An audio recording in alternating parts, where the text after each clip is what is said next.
Atos capítulo 20, nós vamos ler de versículo 1 a versículo 6.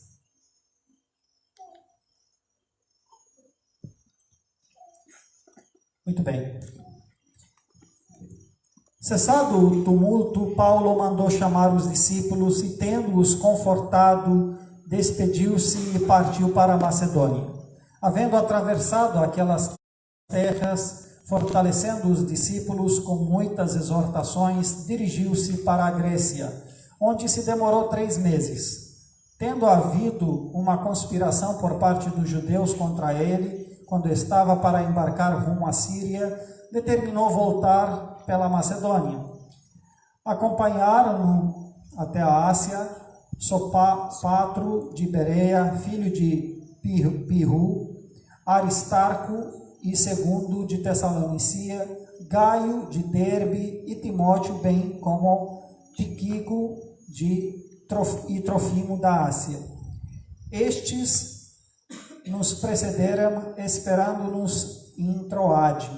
Depois dos dias dos pães asmos, navegamos de Filipe e em 5 dias fomos ter com eles naquele porto onde passamos uma semana. Amém.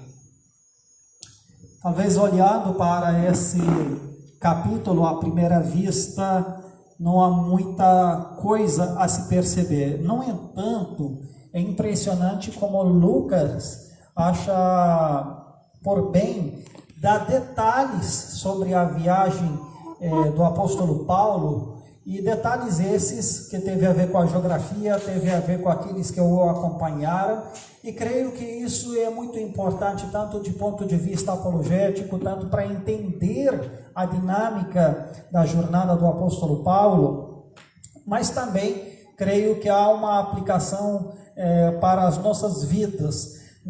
Não é à toa que certos detalhes são inclusos e outros não, e entendemos por isso que Deus, em sua soberania e sabedoria, sabe daquilo que nos é preciso.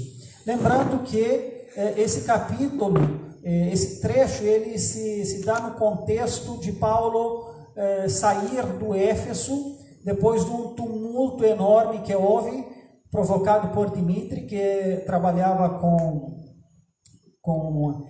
prata, e Paulo ficou algum tempo, e depois desse tumulto acabar, depois de cessar, então que Paulo prossegue com a sua jornada. E aqui fala, cessando o tumulto, acabando toda aquela agitação, Paulo mandou chamar os discípulos. Veja que o Paulo, ele não simplesmente aproveita o momento de paz para ir logo embora, mas aproveita esse momento de rever os discípulos, os confortar. Ele não quer sair nas pressas, não antes de deixar os discípulos fortalecidos, não antes de deixar os discípulos confortados, mas ainda depois de um tumulto que houve, e assim ele poder prosseguir. Veja como Paulo tem todo cuidado quando ele sai de um lugar onde ele trabalhou bastante tempo, principalmente em Éfeso. Ele ficou mais de 2 anos. Ele sai de uma maneira que deixa os discípulos preparados para continuarem a vida cristã. E então chama os discípulos e, tendo confortado, despediu-se e partiu para a Macedônia. Veja que ordem bonita o apóstolo Paulo ele segue. Ele chama os discípulos, se reúne, ele os conforta, se despede e assim vai adiante. E parece que isso não soa normal, mas por incrível que pareça, hoje em dia nós vemos tantas vezes pessoas saindo da igreja, se mudando, sem nem pelo menos avisar, sem pelo menos se despedir das pessoas, vai nas pressas, e isso não é uma maneira muito legal de fazer as coisas. Paulo ele se reúne, conforta os discípulos, se despede. Então haja todo esse cuidado com aqueles a qual ele ministrou, haja cuidado com aqueles com qual ele estava em comunhão. Ele pensa naquilo que os discípulos iriam sentir e pensar, e é bom que nós prestamos atenção na vida daqueles com os quais nós nos lidamos, e não simplesmente seguimos o nosso caminho sem nos importar com os efeitos que isso tem na vida daqueles que se relacionam conosco aonde nós estamos. Então é preciso que temos em vista não somente o nosso ministério, mas temos em vista as pessoas a qual ministramos, temos em vista as pessoas ao nosso redor. Então Paulo chama os discípulos, cuida deles, conforta esses. Então veja o cuidado pastoral que Paulo tem para com eles. E aí ele entende que esse é o tempo de ir, e ele parte para Macedônia.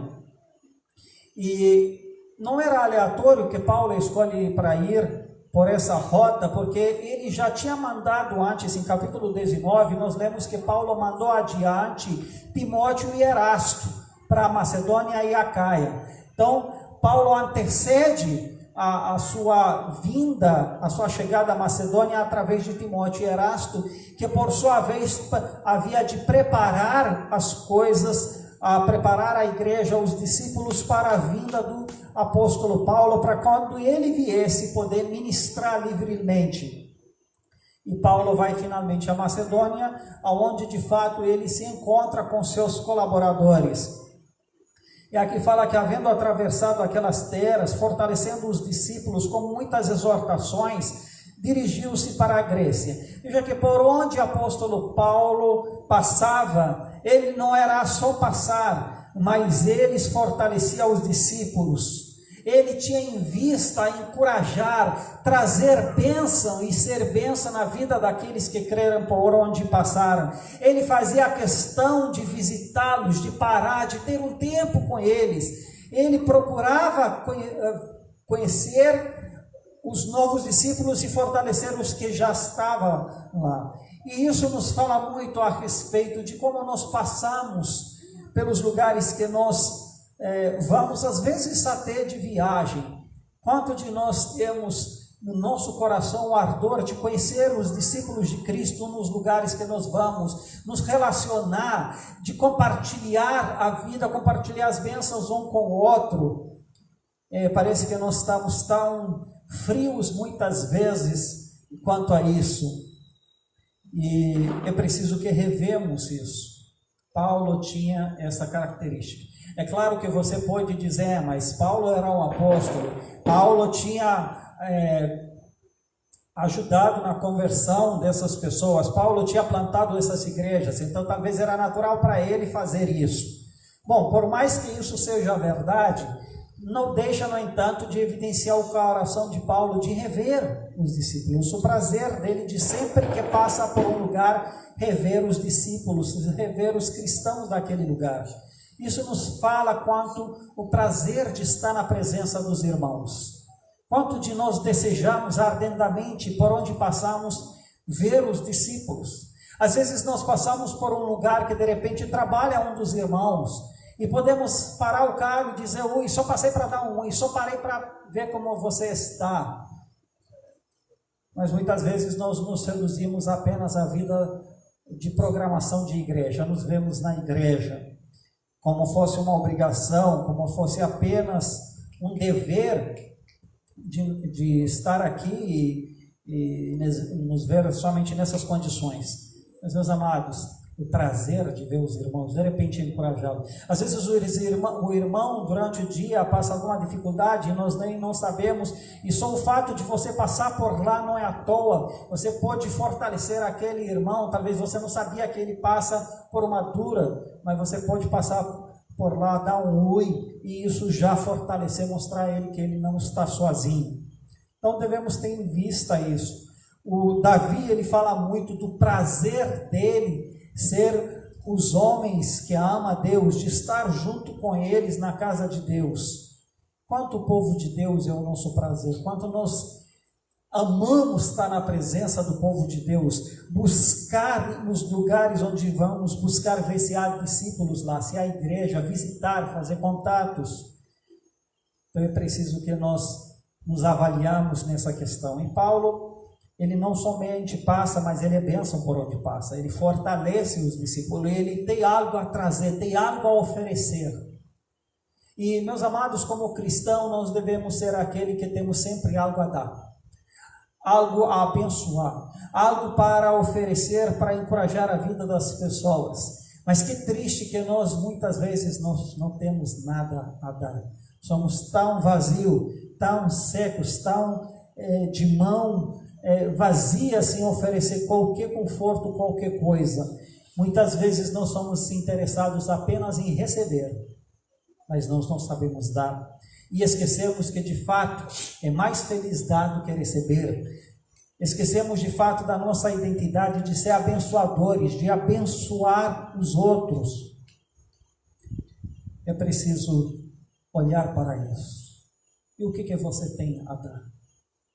Tem você algo a dar, a oferecer? Ou você é só folhas, mas não tem fruto nenhum, não tem nada para oferecer? Só tem aparência, mas não tem nada de conteúdo. Lembra quando Jesus se aproximou daquele árvore, daquela figueira, e era toda verde e bonita, tinha muita folha, mas quando chegou perto, aquela árvore não tinha nada para oferecer, não havia fruto algum, era só folhas. E muitas vezes a vida dos cristãos é dessa forma, só folhas, mas nada a oferecer. Tomara que somos daqueles que temos algo a dar. Então Paulo fortalece os discípulos e logo mais ele passa para a Grécia, onde ele fica 3 meses. Lembrando que já tinha um grupo de discípulos que acreditaram em Cristo quando Paulo pregou em Atenas, e creio que Paulo se reuniu com esses discípulos, Paulo investiu na vida desses discípulos. Mas eis que há também, como sempre, por onde o apóstolo Paulo passa, tem dificuldades e oposições, e dessa vez há outra conspiração. Parece que Paulo, ele passa de uma para outra. Ele passou em Éfeso, agora na Grécia de novo, e por parte dos judeus, eles fazem uma conspiração. Parece que eles entenderam uma rota, ou sabiam a rota do apóstolo Paulo. Ele pretendia ir para a Síria, e então Paulo, sabendo disso, ele determina voltar pela Macedônia, trocando assim a rota. E nisso, meus amados, tem uma lição de sabedoria, porque muitos dizem, mas se você confia em Deus, não teme, vai em frente. Mas temor de Deus não nos chama a estupidez. Temor de Deus nos ensina, no entanto, a ser sábios e não tentar a Deus. Se aprove a Deus nos mostrar o perigo, nos mostrar a conspiração, é porque Ele quer que nós evitamos aquilo. E isso faz parte da providência de Deus, da maneira de Deus nos proteger. Às vezes Ele não nos mostra e nos protege de outra forma, mas ao nos mostrar, cabe a nós tomar uma decisão sábia quanto àquilo. E aqui podemos ter uma conversa muito larga. Paulo, ele não ficou simplesmente seguindo, não se importando como Deus é por mim, e esses cara não pode fazer nada. E embora Paulo experimentou o poder de Deus, sabia que Deus havia de protegê-lo quanto necessário, no entanto, ele não insistiu em ir pela rota estabelecida, percebendo que há uma conspiração. E ele entende agir diferente. Isso não significa que ele não confia em Deus e confiou na sua sabedoria e fez de maneira diferente. Isso significa que ele agiu com base nos dados que ele tinha e agiu de maneira sábia, evitando maiores problemas se estava na sua mão para fazer isso. E, meus amados, muitas vezes a gente não evita problemas, a gente vê os perigos, mas a gente não é precavido, diz Deus vai cuidar. Deus vai cuidar, mas às vezes Deus cuida nos dando sabedoria, nos mostrando os caminhos para sair. Lembra que o Coríntios fala que não chegou a tentação nenhuma que passa acima dos nossos poderes, mas também diz que Ele preparou junto com isso, uma saída para nos lidar com a tentação. E é preciso que nós olhamos atentamente isso. Deus nos vem em socorro muitas vezes através de outros irmãos, através de pessoas, ou às vezes nos mostrando a realidade para que tomamos um caminho diferente. Então, meus amados, não ignoramos a sabedoria, não ignoremos os conselhos que são dados com a premissa simplesmente que Deus cuida. E Deus cuida, mas não precisamos por isso tentá-lo. A gente não pode ver um sinal na praia que diz que há tubarões lá. Você diz, Deus é dono de tudo, Deus controla os animais, portanto eu vou tomar banho naquela água, naquela praia. Ele vai dizer, o tubarão não vai me pegar, e depois ele te pega, você diz, ué, por que Deus permitiu isso? A questão não é porque Deus permitiu isso, a questão é por que você ficou ignorante e continua em frente. Se Deus disse na sua cara, não vai, está um sinal aqui, está tubarão aqui. Por que você ir em frente, desafiar a natureza, desafiar as coisas? E muitas vezes os cristãos somos dessa forma, desafiando a Deus, desafiando no sentido negativo a vida. Às vezes estamos doentes e Deus aprova Ele nos revelar através de exames aquilo que temos e ter tratamento, e às vezes nós não queremos tomar com a premissa que Deus há de curar, e Deus há de curar, mas às vezes Ele o faz via remédios. Então, é preciso que nós tomamos todos esses cuidados, é preciso que somos atentos com as nossas finanças ao mesmo tempo.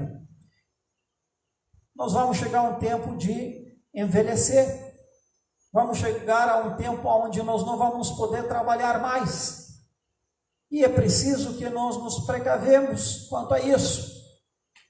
E há maneiras que dentro da nossa sociedade prevê para isso, como investir no INSS, ou ter uma previdência privada.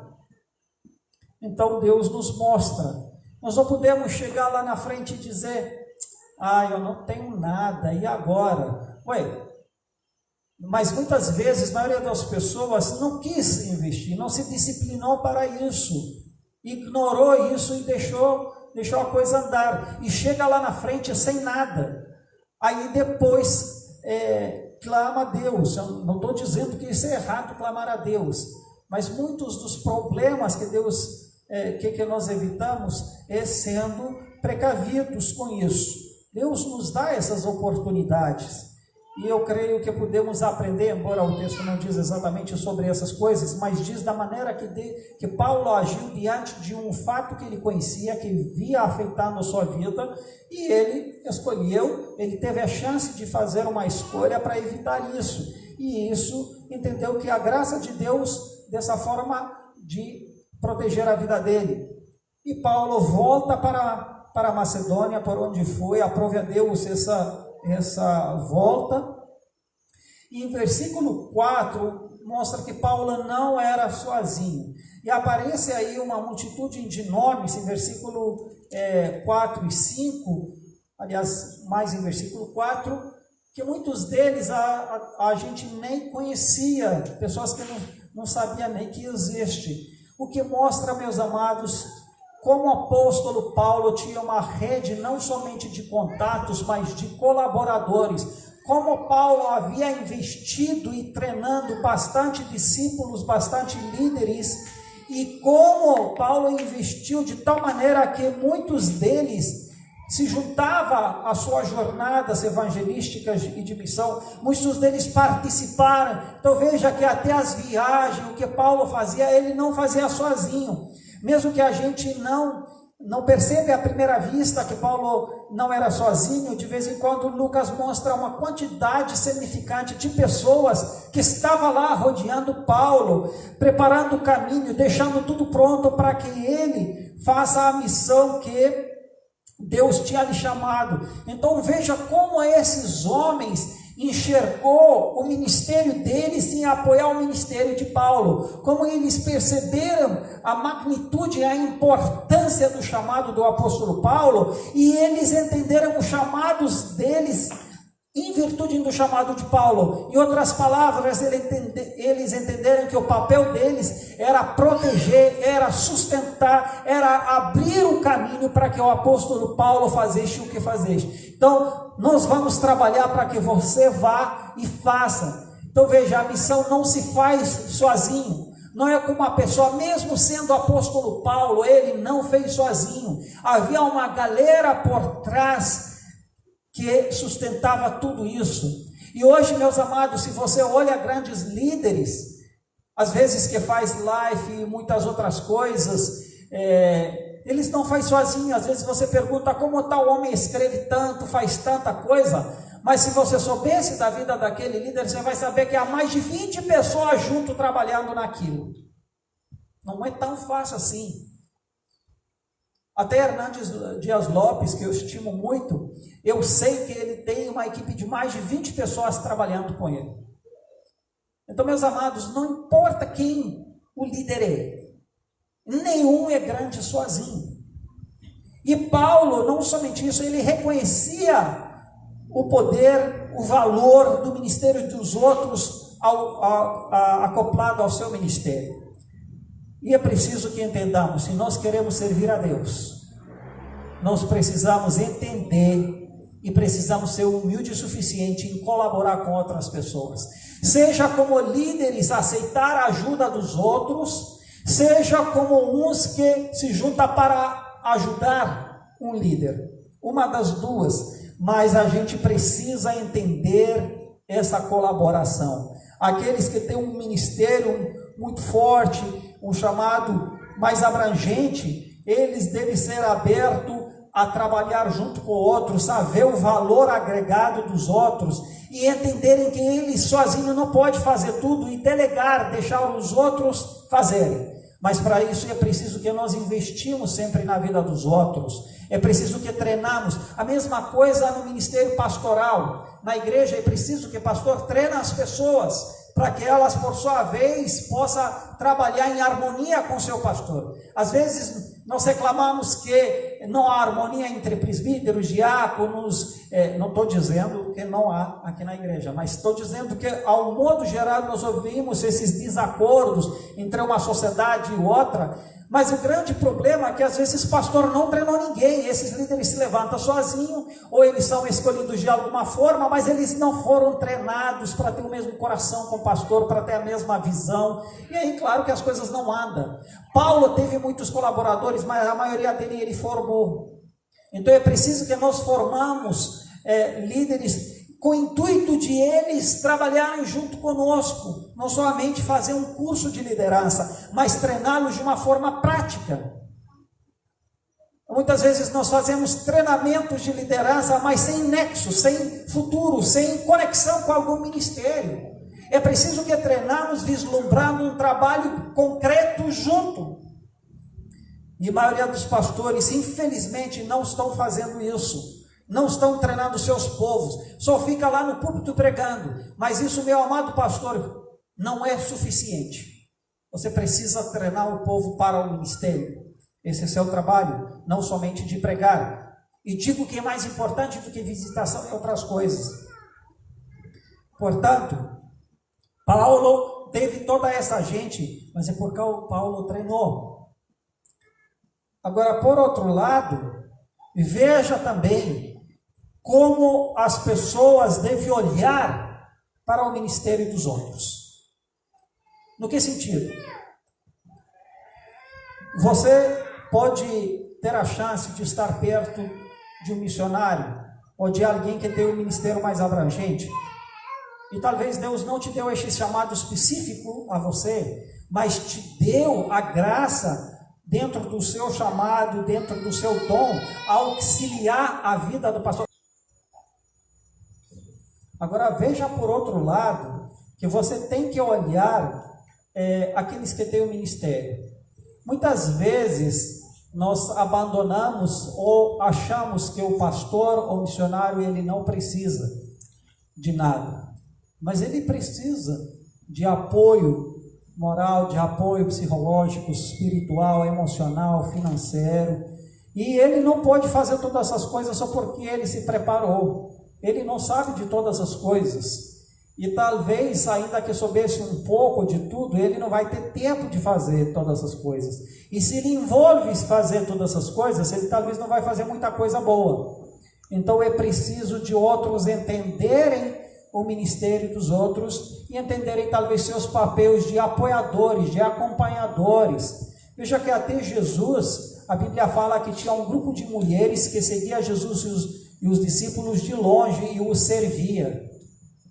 Mesmo Jesus se deixou apoiado e teve em diversos momentos equipe que servia a ele e aos discípulos. Então é preciso, meus amados, que nós vemos isso. E veja que um desses colaboradores era o próprio Timóteo. Timóteo aparece nesse grupo. Lembra-se que Paulo tinha levado Timóteo, quando lhe foi apresentado, investiu nele, depois o mandou adiante, e agora o vemos aqui presente. E é assim que Paulo operava. E é preciso que nós aprendamos essa colaboração, apoiarmos um ministério de outro.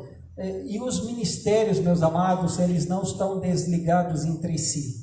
Os ministérios, eles não são individuais. Os ministérios são coletivos. É fato que nós temos um ministério, quando eu digo meu ministério é esse. Mas, ao mesmo tempo, esse ministério, ele depende, ele é colado, ele é agregado a outros ministérios. E meu ministério, ele não funciona sozinho. Mas o pior é que nós olhamos para os ministérios de maneira solística, de maneira isolada. Esse ministério dele, então não tem nada a ver com isso. Mas você tem que perguntar inverso. Esse é o ministério dele, o que eu tenho a ver com isso? Como o meu ministério se agrega a esse ministério? Como o meu ministério pode colaborar com o ministério dele? E não vice-versa, parece que são ministérios individuais, como não tem nada a ver com o outro, e por isso existe essa desconexão. Nós devemos entender que para uma coisa ser feita, é precisa de outros ministérios colaborarem. Até, por exemplo, para fazer o culto, mesmo nesses tempos de pandemia. Talvez outro fale, bom, ele é pastor, ele prega, e ele faz as coisas, não podemos fazer nada, mas isso está errado. Nós devemos de fato colaborar. Nós devemos ver que existem várias coisas que possam colaborar para que isso seja feito de maneira melhor. Tem alguém que cuida, por exemplo, da transmissão e eu não bato cabeça com isso. Tem alguém que cuida do louvor, que porventura é minha esposa, que eu não bato cabeça com isso. Existem outras coisas que eu não deveria bater cabeça, mas aí não são feitas, isso é outra história. Então é preciso que nós não olhamos para o ministério e esperamos dele fazer, sem que nós tentamos ser apoiadores de uma maneira ou de outra. E depois disso, como a palavra de Deus diz, depois desses dias dos pães asmos, navegamos de Filipe e em 5 dias fomos ter com eles naquele porto onde passamos uma semana. Paulo vai adiante, rumo a Jerusalém, ele fica uma semana em outro porto, encontra com outros discípulos. Então, meus amados, nós hoje vamos ficar por aqui, entendendo que Deus tem falado quanto à importância da colaboração dos ministérios, da importância de treinar outros para o ministério, da importância de fortalecer e ser abençoadores em nossa jornada. Que Deus nos abençoe a entender o ministério e o lugar estratégico que cada um de nós temos no grande ministério e missão de Deus, de fazer discípulos de toda a terra. E que Deus nos ajude a nos envolver de maneira ativa nisso. Amém. Amém? Então vamos orar, receber a bênção e encerrar assim o nosso culto de hoje à noite. Nosso Pai, nosso Deus, agradecemos ao Senhor pelo Teu cuidado, agradecemos pela Sua palavra, pedimos que ela se faz viva e eficaz na vida de cada um de nós. E que a graça do nosso Senhor Jesus, o amor de Deus Pai e a consolação de Espírito Santo esteja conosco agora e para sempre. Amém.